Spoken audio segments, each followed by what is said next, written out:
You take a seed, you plant it, you grow it, you dry it, you roll it, you smoke it, and it goes down smooth. Hey! Spanning the continent to bring you the truth about cannabis and marijuana law reform. I smoke pot and I like it a lot. The Russ Belville Show, the voice of the marijuana nation. Now, here's your host, Radical Russ Belville. Good day, tokers and tokettes and non-toking lovers of liberty. It is Thursday, January 8th, 2015, and it's got to be 420 somewhere in the world. Thanks for being here, and let's cross our fingers and hope that I'll be here tomorrow because my wife has brought home the flu. She's been sick for the past 2 or 3 days, home from work. They forced her to go home. She's a very dedicated worker, and they forced her to go home. She was so sick, and I've been using the hand sanitizer and trying to stay away, but you know how those viruses are. I might be coming down with something. I'm starting to feel a little bit in my nose, so let's cross our fingers, hope for the best, and we'll be here tomorrow for a show. So coming up on today's show, we got all sorts of great stuff to talk about and some tragedy to bring up. First of all, in our interview today at 12:30, we're going to do a Cultivator's Corner where we get to talk with Anthony Franciosi. He's the owner of Ants Organic Marijuana, and we're going to talk to him about his brand and the idea of organic marijuana farming, particularly sun-grown marijuana. So stay tuned for that if you're interested in the cultivation angle. In our Radical Rant today, boy, the terrible, terrible news that we heard yesterday after the show. I got done with the show, and, you know, when I'm here in the studio prepping, my mind is completely focused on marijuana. I'm only looking at marijuana stories and marijuana news.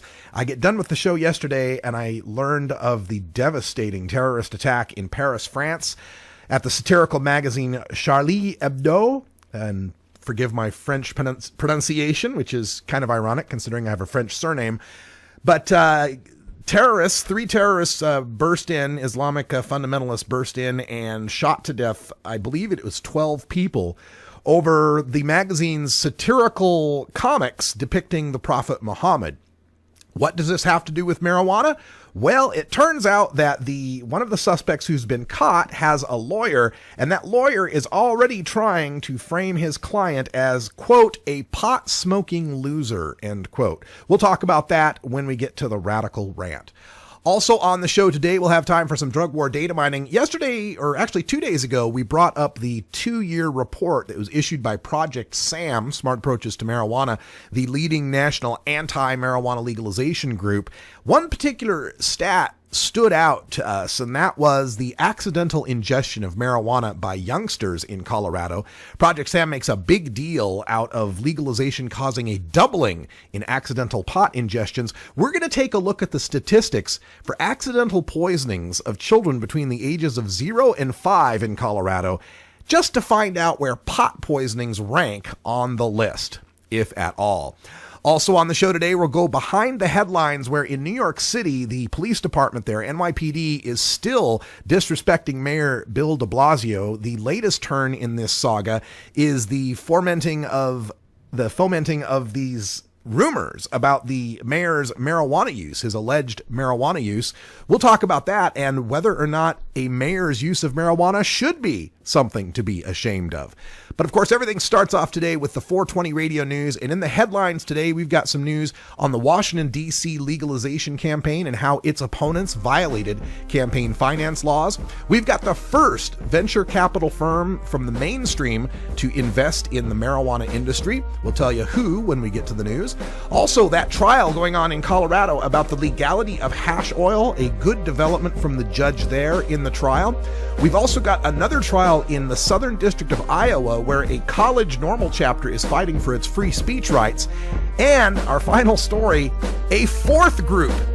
There's got to be more, right? There's 4 groups now in Ohio fighting to reform marijuana laws. We'll try to sort it all out when we get to the 420 radio news. And then stay tuned for Hour 2, Toker Talk Radio. We'll take your calls live at 971-533-7111. Stay tuned. We're back with the news right after this advertising break. You're tuned into the Russ Belville Show, the voice of the marijuana nation. 420 Radio, the home of marijuana experts. Sir, do you think there will or should come a time for us to discuss the possibility of legalization, regulation, and control of all drugs, thereby doing away with the violent criminal market as well as a major source of funding for international terrorism? Thank you so much for your time, Mr. President. Well, I think this is an entirely legitimate topic for debate. Name the time and place, Mr. President. Radical Russ has been prepping for this debate full-time since 2005. The Russ Belville Show.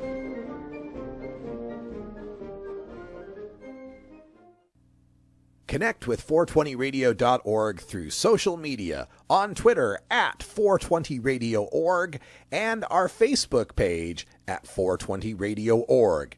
Follow us and like us today. You'll be glad you did. This is Radical Russ encouraging you to take a look at the Weed Blog every day. Johnny Green and the staff at the Weed Blog are on top of all the latest developments in the fight to end marijuana prohibition nationwide. You can even get the Weed Blog on your smartphone by installing the Weed Blog app for iPhone and Android. If it's about weed, it's on the Weed Blog, including my original writing. So don't delay. Read the Weed Blog today.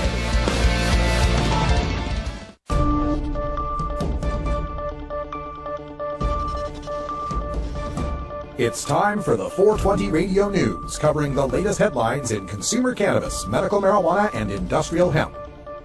Transcripts of 420 Radio News are available daily on our website at 420radio.org. Now, here's Russ Belville with your marijuana headlines in 4 minutes and 20 seconds. This is your 420 Radio News for Thursday, January 8th, 2015. The opponents of Washington, D.C.'s marijuana legalization initiative, 2 is Enough D.C., were in violation of several campaign finance laws, including failure to officially register as a political committee, failure to file a financial report, and failure to include proper language on its campaign literature. According to the Office of Campaign Finance in Washington, D.C., the group, quote, may have begun as a blog, but it eventually became a full-scale political movement, which was required to register with the OCF, end quote, but it never did. Moreover, the OCF says that the group never filed a receipt and expenditure report, which any organization or committee raising funds for campaigning are supposed to do.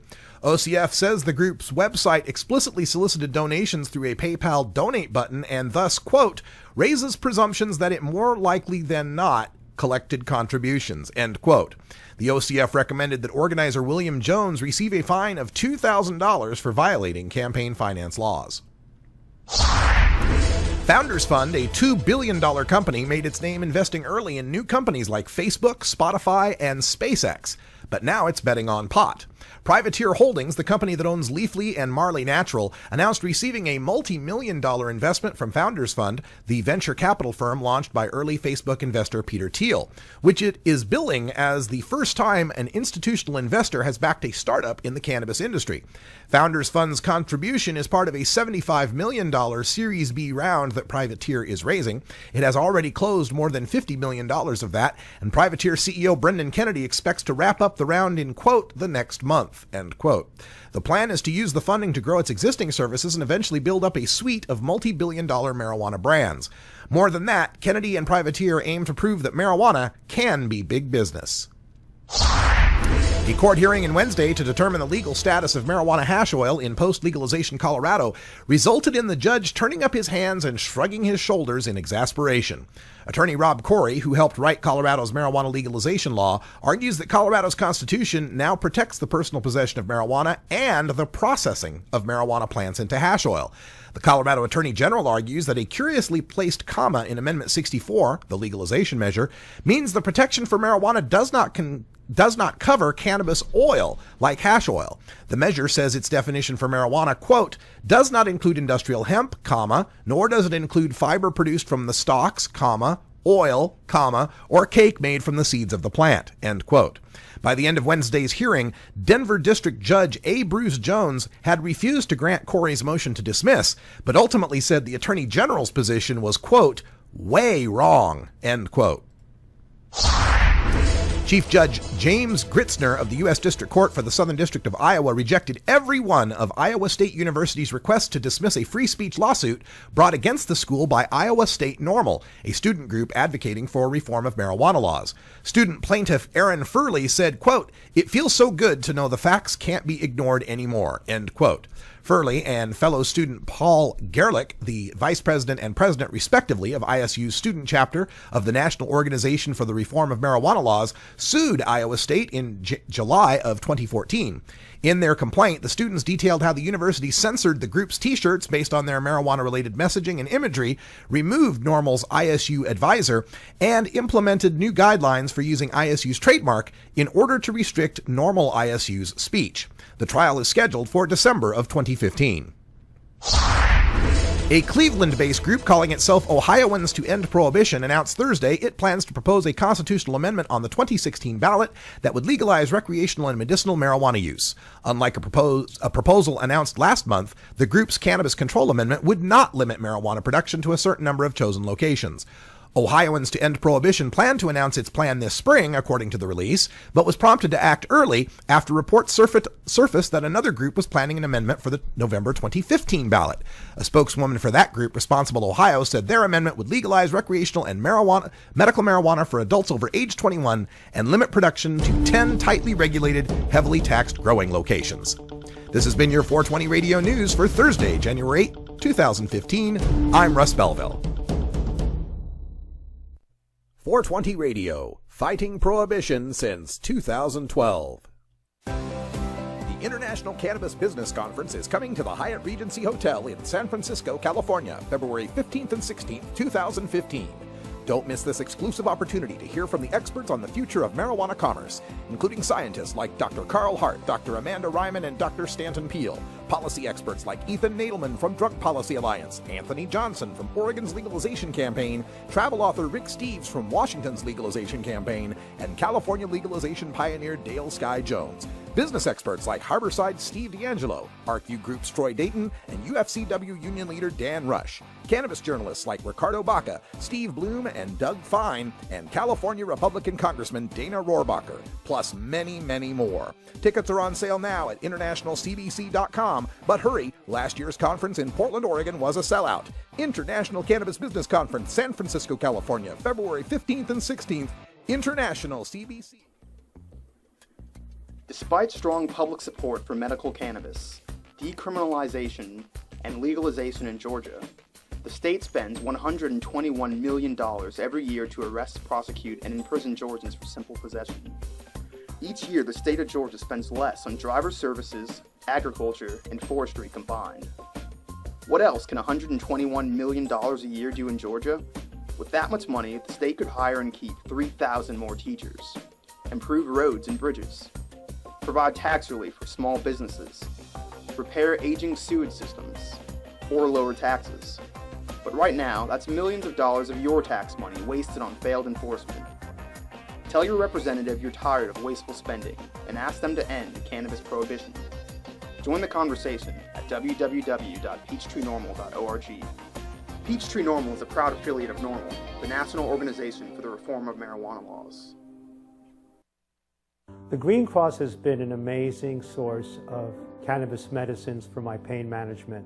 Whether I need edibles or tinctures or topicals, I'm able to combine the 2 or 3 to give me really successful pain control.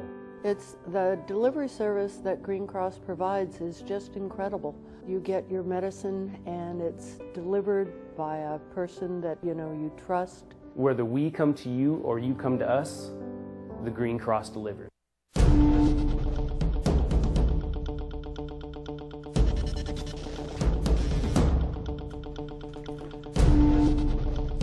Welcome back, everyone. 14 and a half after the hour, and today in Behind the Headlines, we're taking a look at the reports of Mayor Bill de Blasio in New York City being an active, current marijuana user. A piece coming from Gawker.com. The Bill de Blasio marijuana rumors are coming from cops, and for the entire time that Mayor de Blasio's been in office, he's been dogged by these rumors that he and his wife consume marijuana. that they are current marijuana consumers. Now, when he was in a press conference yesterday, speaking to the Daily Caller, Mayor de Blasio said, quote, "I haven't smoked marijuana since I was at NYU, New York University," end quote. And he denied that he ever smoked weed at Gracie Mansion. Gracie Mansion's the official residence of the New York mayor, right? It's like the governor's mansion or the White House for the New York mayor, basically, Gracie Mansion.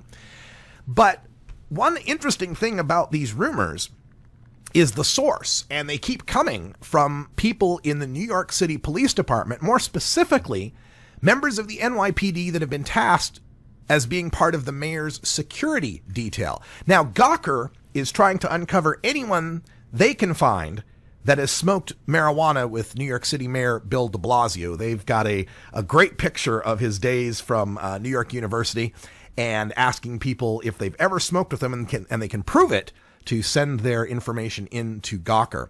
But over the past year, many people have brought up these rumors, and the details are fairly consistent about the rumors.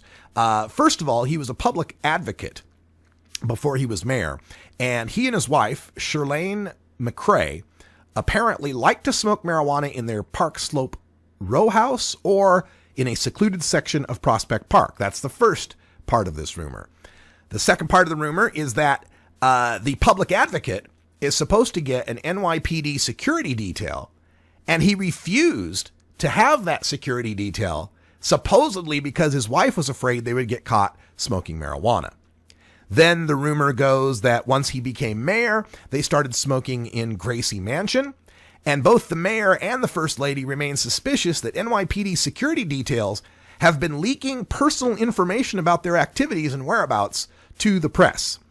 In Politico, it was reported in 2013, de Blasio's team was even convinced that members of his police detail were eavesdropping on his private conversations in his city-assigned car.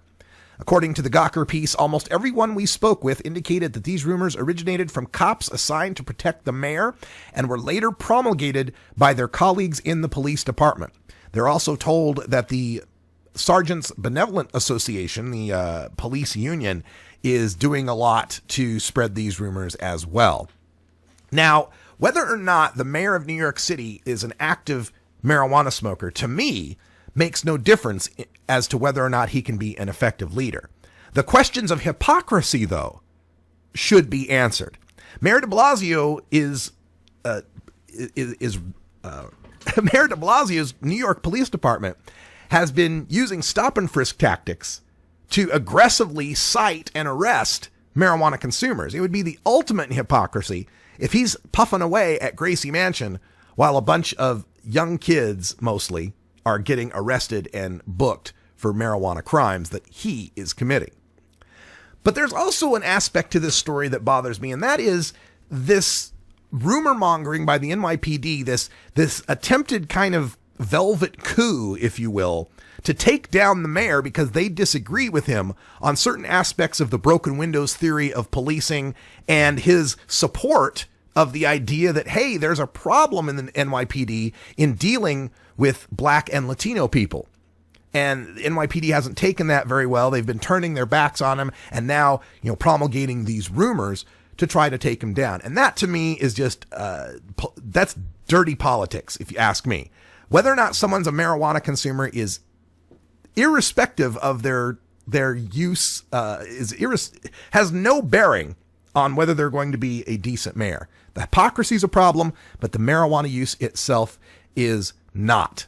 But this is just more to be expected from the NYPD that is currently acting like a bunch of spoiled children instead of law enforcement professionals. We'll keep an eye on what's going on here with these rumors with the mayor, but to me, this just seems a opportunity for the police to distract and deflect what's really going on in this situation. And that is the mayor and a lot of the people of New York City have lost the complete trust of their police forces.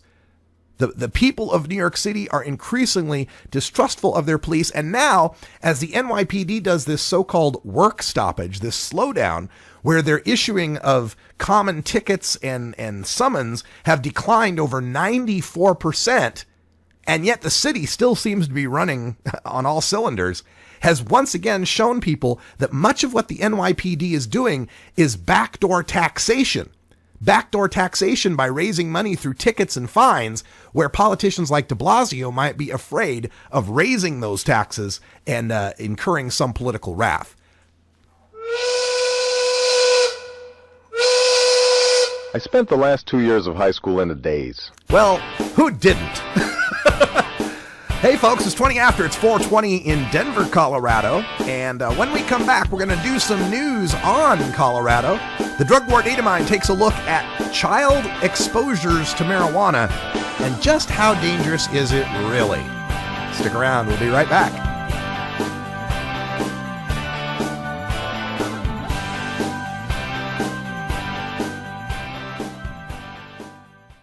420 Radio, your ticket to the Boston Freedom Rally.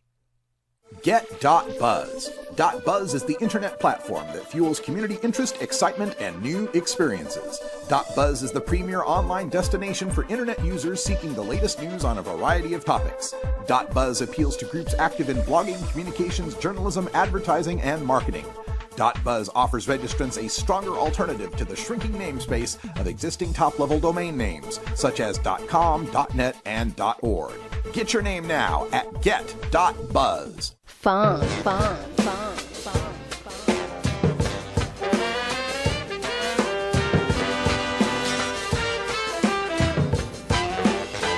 Oh, hello. I'm Big Daddy, and I want you to join me at the Funky Roller Ring. We're partying hard over here, baby. So stop on by, check out the funky grooves, and shake your booty too. Don't get in too deep, brother. Don't get in too heavy. Don't get so you can move about whenever you get ready. Hey tokers and tokettes, Radical Russ here for the Canador, a practical solution to keep herbs from drying. The Canador is the perfect airtight storage system for your fine herbs, from the half-inch thick walnut and cherry wood construction, clear top perforated jars for storage, and the humidity bead system that keeps your herbs at a perfect 65% relative humidity. I keep all my herbs in the Canador, and you should too. Check out Canador.com for more information. Arguing for the end of adult marijuana prohibition is easy because we have facts, science, reason, compassion, evidence, truth, and logic on our side. It is even easier when researchers catalog it all for us. Learn how to gather the facts on marijuana use, arrests, seizures, rehabs, drug tests, and more in this edition of Drug War Data Mining. Welcome back, everyone. Almost 23 after the hour. And today in the Drug War Data Mine, we're following up on something from Tuesday where the folks at Project Sam, Kevin Sabet and his minions, are raising the alarm about accidental ingestions of marijuana by children. And I thought I would give you a look at this just so we can review what the scare was here. Let's switch over to the display here. And in their report, here's the report from Project Sam, accidental ingestions by children. And they give us a nice little graph here of the number of kids that were sent to the ER for accidental marijuana ingestion. And their data shows that from 2008 through 2011, on an average year, 4 kids would go to the ER for marijuana ingestion. In 2013, after 1 year of marijuana legalization but without commercial sales, that rose to 8 accidental ingestions. And then in 2014, as they like to point out, in just the first half of the year, there were 14 accidental ingestions. As they put it, at least 14 children had already been sent to the ER in the first half of 2014 for accidentally ingesting marijuana products. That's more than doubling from the year before. So we're all supposed to be terrified about this. What about the children and the fact that they might ingest some marijuana? But let's point out that the ingestion of marijuana by a child is not going to kill the child. It may be uncomfortable. It may be an hour or two that you have to keep that kid in the ER or keep that kid under observation. But he's going to recover from that. I thought it would be interesting to put this in perspective and to find out exactly how much marijuana figures into the things that kids are getting into and going to the hospital for. So for that, we turn to some information here from the Colorado RMPDC, the Rocky Mountain Poison Center. And they show that in this particular graph, that and this is all data from 2011, so this is prior to legalization, but still illustrative, that from age 0 to 5, there were 22,048 accidental ingestions, exposures, what they considered poisonings in the state of Colorado. And of course, that dominates the age group of people that get poisoned. People 6 to 12, there were fewer than 2,500. Age 13 to 19, also very few. And for all adults 20 and older, there were only 15,000 of these poisonings in 2011. And taking a look at the top 10 list is also illustrative, I think. We have a top 10 list for human exposures, and that list shows us that analgesics, painkillers, are the number one thing people are exposed to that takes them into a poison control center. Things like Tylenol, aspirin, Advil, and so forth. 6,351 exposures in 2011 alone. The rest of the top 10 for adults brings us cosmetics, cleaning substances, sedatives, foreign bodies, antidepressants, topical preparations, antihistamines, cardiovascular drugs, and alcohol. And those were over 1,000 for all of those, over 3,000 for the top 3, over 6,000 for number 1. That's among adults. As we move down to the list of top 10 most common poison categories for children 0 to 5 years old in Colorado for 2011, we find once again analgesics at the top of the list with 2,800, cosmetics 2,600, cleaning substances about 1,500, topical preparations about 1,000, foreign bodies like sticking a toy or an M&M or a Lego up your nose or something like that, 911, antihistamines 827, vitamins 739, gastrointestinal preparations 678, plants 641, and pesticides 617. So the 14 marijuana ingestions for the first half of 2014, maybe we could extrapolate that out to 28 for the entire year, comes nowhere close to being on the top 10 list of things that are sending kids to the ER for poison. And nobody is suggesting that we ought to ban analgesics or cosmetics or cleaning substances. It's expected that the adults in those households are to put the cleaning substances where the kids can't get them, put the vitamins in the antihistamines and the analgesics in the medicine cabinet, and so forth. Why is it when we have 22,000, more than 22,000 poisonings of children, we consider those to be accidents? We consider those things to be the responsibility of the adults to deal with, to keep their kids away from. But when it comes to 28 marijuana ingestions, that calls for all sorts of bans and maybe even a recriminalization of marijuana. I would posit that there have actually been more than 4 accidental ingestions of marijuana by kids in Colorado in those years of 2008 through 2012. I would posit that during those years that marijuana was not legal, a parent who left their weed out or their cookie or brownie and had their kid get into it was far less likely to want to then take their kid to the hospital where they could get busted for having marijuana in their home, for being marijuana consumers.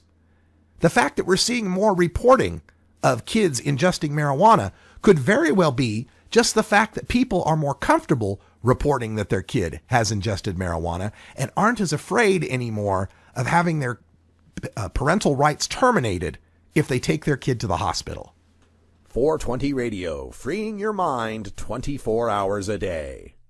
The law offices of Omar Figueroa would like to remind you to stand up for your rights. If you're detained or arrested, treat law enforcement with respect and stand up for your rights by repeating, "I respectfully invoke all of my legal and constitutional rights. I do not consent to any search and seizure. I want to remain silent, and I want to speak with my attorney." Please contact the law offices of Omar Figueroa at 415-489-0420 or 707-829-0215 or on the web at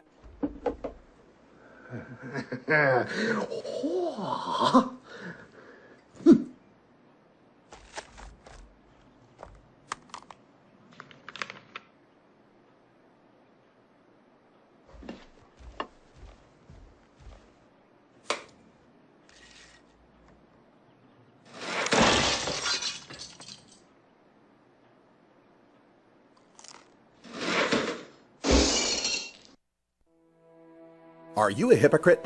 If you live a closeted cannabis lifestyle, you are. Read about 7 people living a closeted cannabis lifestyle who are on the verge of coming out in The Hypocrites by Mara K. Eaton. Available at areyouahypocrite.net. You can purchase the book on Amazon and Barnes & Noble, also available on iTunes.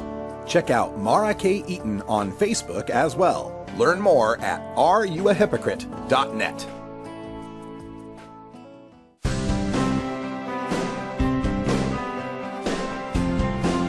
They say marijuana grows like a weed, but growing high-quality marijuana takes more than just throwing a seed in the ground. Join us as we speak with the most recognized cannabis horticulturists in the world and take your live grow questions in our Cultivator's Corner. Welcome back, everyone. 31 after the hour, and joining us by telephone today, we have ganja guru Anthony Franciosi, and he's here to talk about Ant's organic marijuana. Anthony, welcome to the show. How's it going? Doing really, really well. I'm glad to have you here. I'm checking out. Thank you for having me. Oh, my pleasure. I'm checking out your press release, and it couldn't be more timely because we were just reporting on the Founders Fund investing millions of dollars in Privateer Holdings, the owners of the Marley Natural cannabis brand, and you even bring that up in your press release here that you're launching ahead of Marley Natural and planning to be the better organic solution. Tell us about your brand, Ant's Organic Marijuana. Well, we're trying to just do things a simple way, the old school way, with the maximum benefit to not only ourselves but to the planet. And we're trying to do it indoors, but using kind of alternative lighting that uses a lot less electrical power. And we're using the cold air out here in Colorado to cool our room, so we're trying to be maximum efficient with all organic amendments and just trying to do it the right way. So what's behind this rise in interest in organic marijuana? It's been around for a while. It's not like there haven't been organic growers out there, but now it just seems to be the big buzzword. What do you think's behind this? Well, I think the general trend for our planet is that we need to kind of do things in a different fashion, and organic is a buzzword across many different fields, not just in the cannabis industry. And I think the idea is to try to, kind of make the world a better place by using organic means, not only to derive our nutrients, but for what goes into the wastewater when we're done growing. And, people have always been just trying to get the yields up, get the bigger buds and the biggest crystals and whatever they can do. And what we're finding is that the organic methods are actually producing a much higher quality, taste-wise, resin-wise, and are a better medicine for the people who are in need of this medicine, not just for recreational purposes, but for serious illnesses. Yeah, and a lot of the marijuana that's being grown, especially indoors these days, is being grown hydroponically, and a lot of people will point to some benefits of that, cost-wise, or even what they're producing as being a better bud. Why would you? How would you counsel someone on making the switch, and why they should make the switch from hydroponic to organic? Well, there's a lot of really good hydroponic growers out there who are using organic means. The problem is that's not everyone. There's a compound that a lot of hydroponic growers use called EDTA that's in a lot of common nutrients, which has been banned in a lot of Western European countries, and basically it holds on to metals. So it's a way to force feed plants.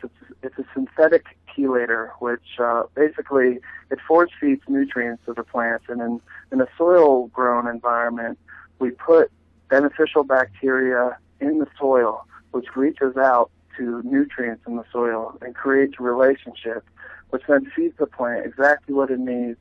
And it's a 100% organic process rather than a kind of force feeding type of idea, which can produce great results also.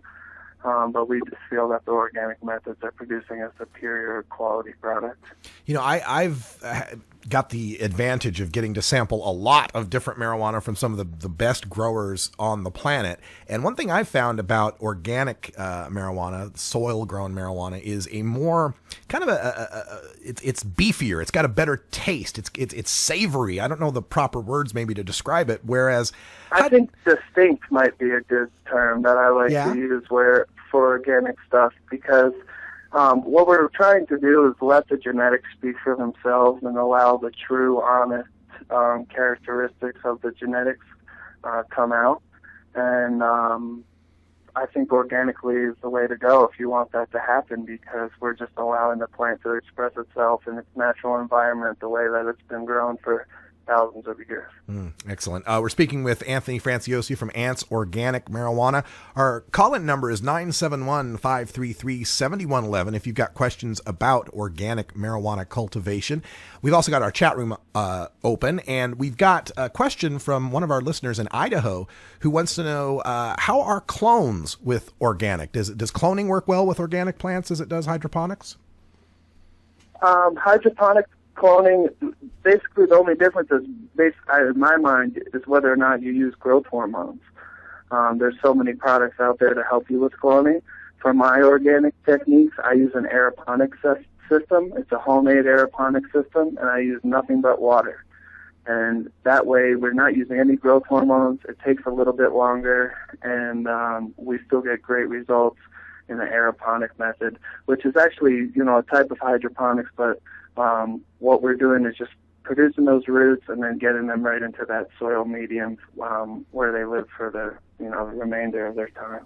Okay, so for listeners out there who may have had some experience growing hydroponically, what sort of differences they need to be aware of as far as setting up the grow, the schedule, all those kind of details that might be different? Well, basically, in my mind, hydroponically, you can do it a little more simply, a little cleaner. When you bring dirt into the world, you're kind of creating a mess for yourself regardless, because that's the nature of the beast. But very similar techniques. It's just a matter of the medium, in my mind. So similar timing, similar growth cycles, but you're definitely a little different change in the workload, and hydroponics, you can tend to keep a little bit cleaner just because of that, no dirt being involved. Another aspect of organic cannabis cultivation is not just what's going into the cannabis, but what's coming out of the cultivation, the waste products, the use of electricity, and so forth. Tell us how Ants Organic is reducing the footprint of organic cultivation. Couple things we're doing. The first thing is in the room, we're using water-chilled cooling systems with a special dry chiller, which is going to basically and filter and cool it for us, so that system, which requires a lot of energy, it's cooling the air, so we're basically using the environment that we live in. I'm in northern Colorado, which is a pretty cool climate most of the year, so it's allowing us to save energy on the grid that way. The other thing that we're doing is using a new light-emitting ceramic technology, which basically uses 30% less electricity than a traditional indoor light that's being used right now, similar to LEDs in their footprint usage. That's interesting to me. We're doing. I was going to say that's interesting. That's interesting to me is that I was reading through the press release here, and it was the first time I'd seen the acronym LEC lighting, and I had to look it up. A light emitting, what was it again? Light emitting ceramic. Light emitting ceramic. How does that work? Basically, it's a traditional metal halide bulb, but through new technology, metal halide bulbs in the past had to use magnetic ballasts. Mm-hmm. Now they have found a way to pair them with digital ballast, and they're creating a fuller spectrum than a traditional HPS bulb, so more far blue, more far red in the spectrum, which the yields are similar, but per watt we think they're a little better, and they're also doing amazing things for the resin content, which is a great help for making solventless concentrates, which is ours. Well, that's great. And now you're in northern Colorado. Of course, Colorado's the hub of cannabis commerce that's going on, and things are exploding pretty quickly as far as the development of the industry and the standards and so forth. As a organic grower, does this put you at a competitive disadvantage? Are you having to market as maybe a niche product where someone going hydroponically can be like Walmart or McDonald's and just mass produce marijuana? That's definitely true. Another thing is there's so many greenhouses being built in Colorado which will be able to produce tons and tons of cannabis. And so definitely, this industry is fairly established in Colorado, and to be entering into it now, the competition is massive, but we think that we're kind of taking it back to the old school and hopefully creating a product that stands out, and we're doing a couple things to hopefully be efficient so we can compete price-wise, even though it's a very small operation that I'm running. But the idea is to be the highest possible quality organic medicine for people, and that's really what I'm hoping will shine through, to be honest. So there's a lot of people out there growing hydroponically who are doing a great job, as well as lots of other organic growers already.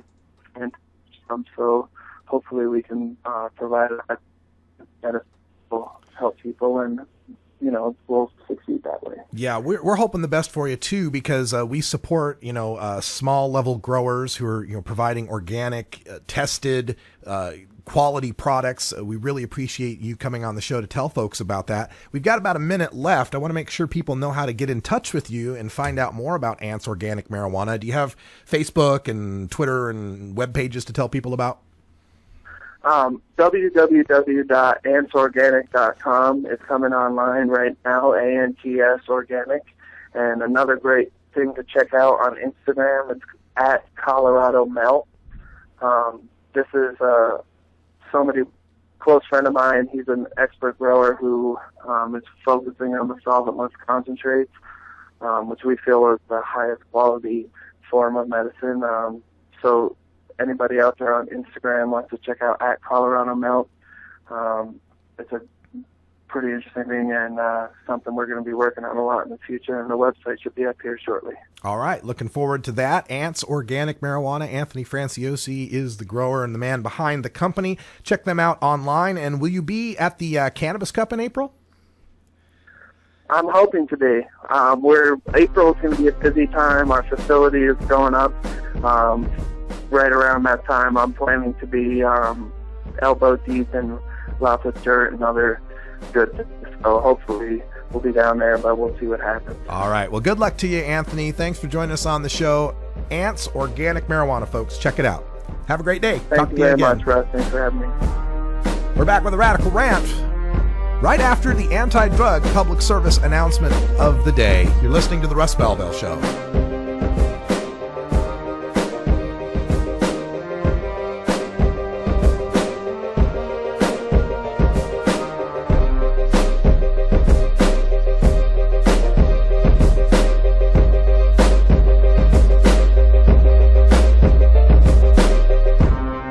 You're tuned into the Russ Belville Show, the voice of the marijuana nation.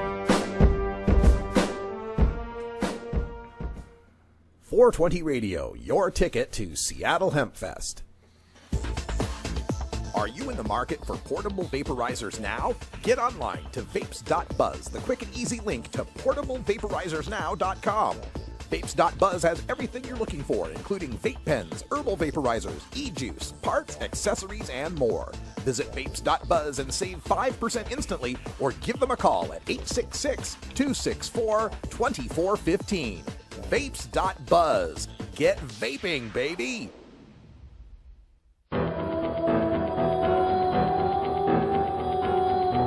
In the interest of fair and balanced journalism, the Russ Belville Show presents the anti-drug public service announcement of the day. Oh, hey everybody, it's me, Mr. Bill. Hey! And when you're in the entertainment business, you have to be traveling coast to coast all the time. Say, Mr. Bill, you've got a long trip ahead of you.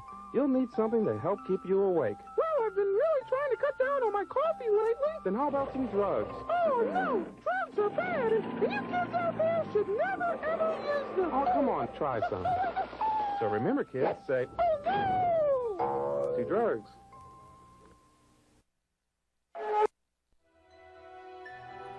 This has been the anti-drug public service announcement of the day.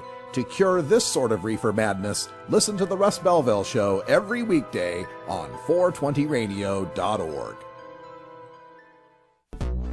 When you are starting up a medical cannabis business, you want a fired-up lawyer who understands the needs of cannabis consumers. The law office of Lauren Vasquez is your fired-up lawyer for the cannabis industry. Visit her website, fireduplawyer.com, or call 1-855-MMJ-LAWS for more information. That's 855-665-5297 for Lauren Vasquez, your fired-up lawyer, or email fireduplawyer@gmail.com. We must wage what I have called total war against public enemy number one. I support a change in law to end federal criminal penalties for possession of up to 1 ounce of marijuana. That marijuana, pot, grass, whatever you want to call it, is probably the most dangerous drug. Some think there won't be room for them in jail. We'll make room. I experimented with marijuana a time or two, and I didn't like it and didn't inhale. And one major responsibility is to encourage people to use less drugs. Entirely legitimate topic for debate. Radical Rant.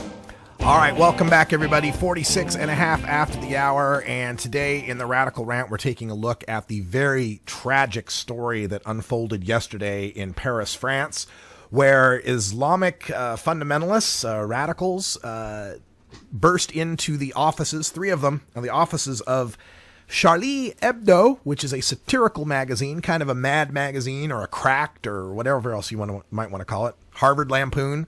It's one of those satirical magazines that had been publishing cartoons that were satirizing the Prophet Muhammad. And for many who are radicalized into extreme Islam, that is worthy of murder. And that's exactly what happened. They burst in with guns blazing and killed many of the staff there. 12 of the staff were killed, 11 were injured.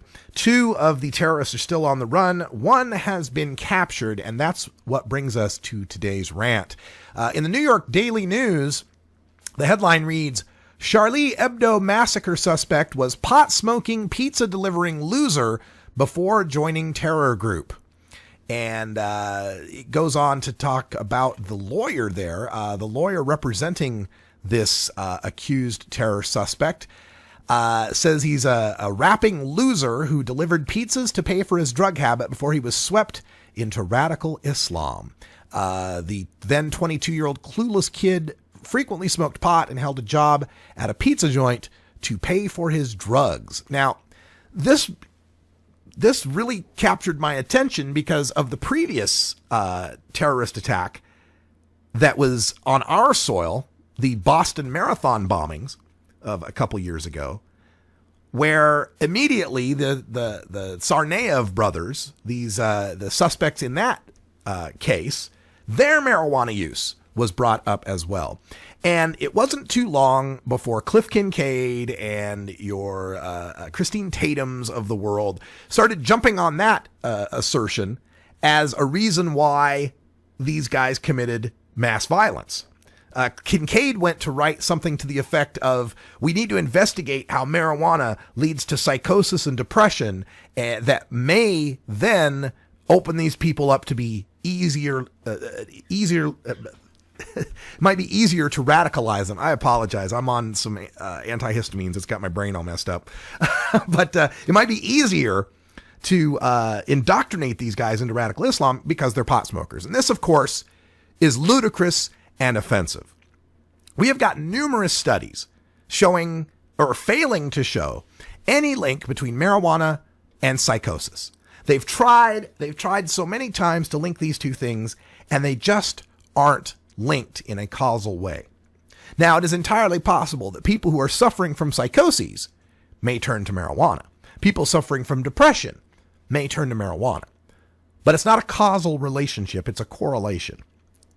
This is not a situation where marijuana is taking some perfectly normal, average kid and then turning him into a hateful cleric of Islam, in some follower of Islam in some perverted sense.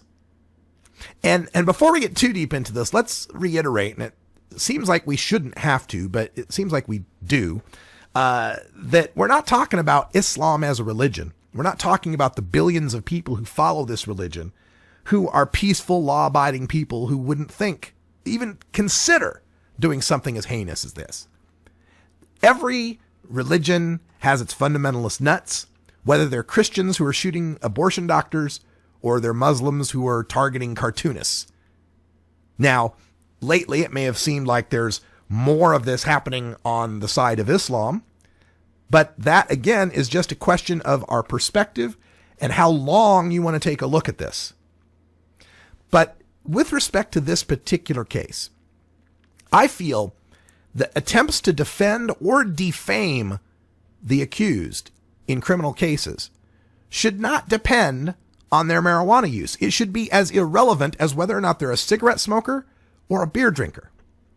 Now, if we can show that somebody got really intoxicated on some sort of mind-altering substance, and then because of that committed a crime, we're talking about something different. But here we're merely focusing on the fact that this person used to smoke pot. And it's this demonization of marijuana users and drug users in particular that, when applied to atrocious criminals like this, continues to sully and demean all of us law-abiding cannabis consumers. And just as the average follower of Islam is a good person who happens to believe a certain way, so are most people that smoke cannabis. We're good people who happen to think a certain way. We happen to like this plant and maybe not like alcohol so much or pharmaceuticals so much. But that credo, that belief system, and that habit, if you want to call it that, has as much to do with someone being radicalized into extreme fundamentalist Islam as does whether or not they drank Kool-Aid, whether or not they ate a hamburger or whatever. And another interesting part to this that I wanted to look up, I wanted to find out, because, we look back in history, hashish is a Moroccan thing, right? This comes from northern Africa, and there's a great deal of Muslims in those areas. So what does Muslim law, what does Muslim religious law have to say about cannabis? And I looked this up. And this is from the website Islam Question and Answer. And I believe the person writing this response is Sheikh Mohammed Salih Al-Munajid. I don't know if I've pronounced that right. But according to the Sheikh, hashish of all types is haram. H-A-R-A-A-M. That's their word for forbidden, right? It's haram. It's forbidden, whether it's marijuana or any other type. And their evidence for this in their religious teachings says that Muhammad, their prophet, forbade all kinds of intoxicants and relaxants, and said relaxants are things that cause drowsiness and languor in the limbs, and that hashish in particular is forbidden because it both intoxicates and relaxes. So it's kind of ironic that the lawyer here would be defending his radicalized Islamic suspect by calling him a former pot-smoking loser when pot smoking is completely forbidden by Islam. It's against their Sharia law. The Sharia law forbids the consumption of drugs and intoxicants because of the great harm they cause to the mind, soul, family, and society. And the Sheikh continues by saying, as for stress and anxiety, you may rest assured that the remedy for them is not to be found in smoking hashish or any other haram thing. And so forth. So in this case, we have got to make sure that the media understands that this person's marijuana use, past or present, is completely irrelevant to the crime that we're discussing and to the overall phenomenon of radicalized Islamic terror. The idea that marijuana has anything to do with it is ludicrous to the extreme. But you can bet that the Cliff Kincaids and the Christine Tatums and the Stuart Gitlows and the rest of the associated crew of anti-marijuana zealots in this country are going to point to that as something that began his downfall. Now, these killers killed 2 cops and 10 journalists. They shot the cop who was guarding the place. This Charlie Hebdo has actually been the victim of previous assaults by Islamic militants. They've been firebombed. There have been threats issued against them. And the video, if anyone saw the video on CNN or any of the news stations, it was just chilling to see the cold, calculated efficiency of these gunmen going through to kill these people who they asked for by name. They gunned down these people asking specifically for the editor, the publisher, and the cartoonist who had drawn the allegedly inflammatory cartoons about the Prophet Muhammad. The 2 terrorists got away in a getaway car. They murdered 2 police officers. The abandoned car was recovered today. The car was found with jihadist flags and Molotov cocktails. The officials say that the pair switched vehicles once they got outside of the city. A gas station 55 miles northeast of Paris was held up Thursday morning by the 2 brothers who are on the lam. And we hope, beyond hope, that these 2 are captured as soon as possible. And I'm overjoyed with the response that we've seen worldwide with We Are Charlie, the We Are Charlie Hebdo, or Charlie Hebdo, in multiple languages, making its way across Twitter, across Facebook, all the social media, and people coming out in demonstration saying that they will not be silenced, that we will not allow terrorists to determine what we can and can't say in this country or any country. You know, we owe a lot of our liberty to France. I know a lot of Americans like to make fun of the French and tease the French, but, you know, we wouldn't have won the Revolutionary War without the French. The French gave us the Statue of Liberty. I mean, we have a lot to appreciate in the French support of freedom and freedom of expression. And so I would call on everyone, if you can, to make it known that you too aren't going to sit by and let our speech be dictated by fear and terror. So if you can be a part of these demonstrations, great. If you can make a signal on social media or your Facebook pages, that's fantastic as well. And it's a little bit interesting or maybe ironic that this comes about just after the December cancellation and then uncancellation of the movie The Interview, that is the assassination comedy on Kim Jong-il, or Un, or is it Kim Jong-un now? Once again, a situation where we're threatened by terrorists based on our free speech. Folks, free speech and our free ability to exchange ideas is why we are so far ahead now in the marijuana legalization movement. And I would encourage everyone who believes in the right of adults to consume cannabis legally to understand that standing up for the First Amendment, or whatever the version of that may be in your country, is critical to making sure we continue on this road of ending adult marijuana prohibition. That's all the time we got for today. Thanks for joining us.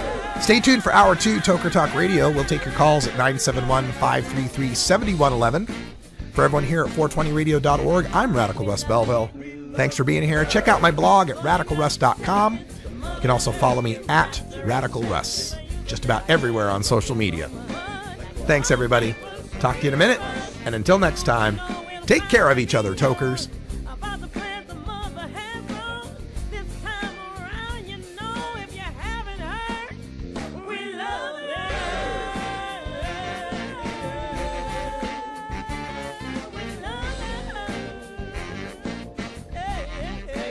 This is the Russ Belville Show.